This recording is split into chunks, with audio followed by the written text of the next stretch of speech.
2 सितंबर 2023 11:50 पे Aditya L1 PSLV rocket के साथ इसरो ने श्रीहरिकोटा से लॉन्च किया। पृथ्वी से 1.5 मिलियन किलोमीटर दूर L1 मतलब लैग्रेंज पॉइंट तक करीब 110 दिन का सफर ट्रैवल करने के बाद आदित्य L1 पॉइंट पे पहुंचेगा। चंद्रयान 3 मिशन सक्सेसफुल होने के बाद ही इसरो ने आदित्य L1 मिशन को पब्लिश करके लॉन्च भी कर डाला। आज हम इस सूर्य मिशन से जुड़े कुछ साइंटिफिक फैक्ट डिस्कस करेंगे।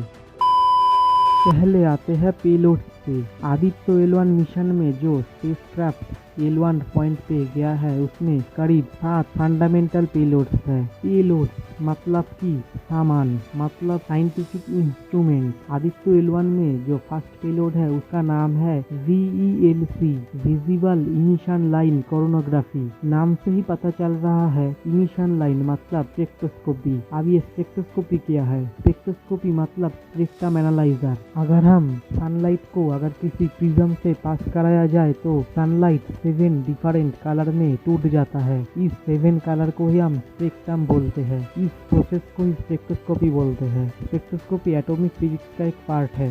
और कोरोनोग्राफी मतलब कि सन के कोरोना लेयर को स्टडी करना। कोरोना लेयर सूरज के आउटर मोस्ट लेयर है। इसको हम सूरज के एटमॉस्फेयर भी बोलते हैं। इसका टेम्परेचर 2 मिलियन डिग्री सेल्सियस होता है। सूरज का टोटल 7 फंडामेंटल लेयर है। Core, R zone, C zone, S floor, photosphere, chromosphere. Corona इस कोरोना लेयर को ही स्टडी करेगा और इमेजिंग करेगा फर्स्ट पेलोड। दूसरा पेलोड का नाम है सोलर यूवी इमेजिंग टेलीस्कोप। ये फोटोस्फीयर कोरोनोस्फीयर को पिक्चर खींचेगा और इसरो को देगा। ये ब्रॉडबैंड इमेज होगा मतलब कि high quality image. UV rays का डिफरेंट वेवलेंथ को स्टडी करेगा और ग्राफ प्लॉट करेगा। सनलाइट का 44% ही विजिबल लाइट होता है और 3% यूवी लाइट होता है। इस यूवी रे को ही स्टडी करेगा ये सेकेंड पेलोड। तीसरा और चौथा payload solar low energy X ray spectroscopy और HEL1 OS high energy L1 orbiting spectrometer.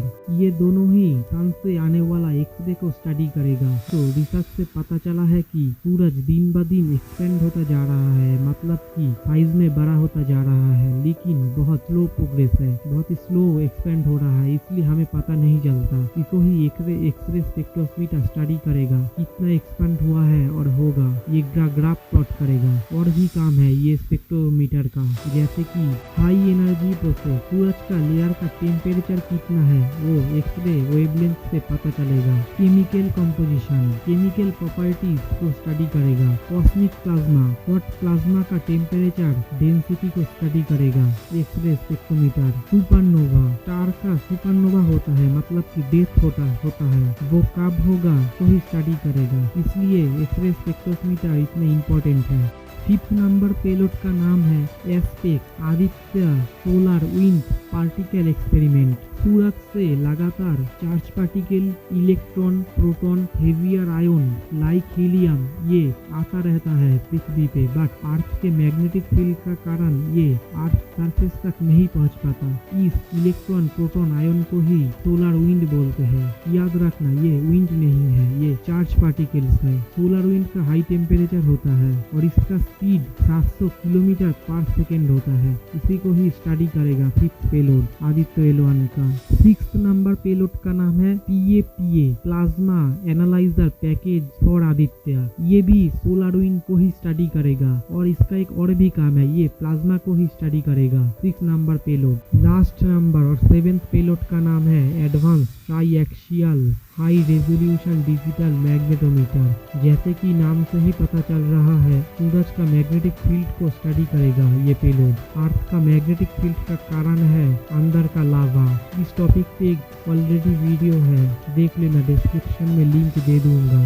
But सूरज का मैग्नेटिक फील्ड का कारण है मैग्नेटिक डायनामो। सन के मैग्नेटिक फील्ड को हम मैग्नेटिक डायनामो बोलते हैं। चार्ज पार्टिकल और प्लाज्मा के वजह से इलेक्ट्रिक करंट प्रोड्यूस होता है। इस करंट से ही मैग्नेटिक फील्ड जन्म होता है। सूरज का मैग्नेटिक फील्ड का पोलरिटी हर 11 साल में चेंज होता है, इसे सोलर साइकिल भी बोलते हैं। ये था 7 फंडामेंटल पेलोड का काम आदित्य L1 में।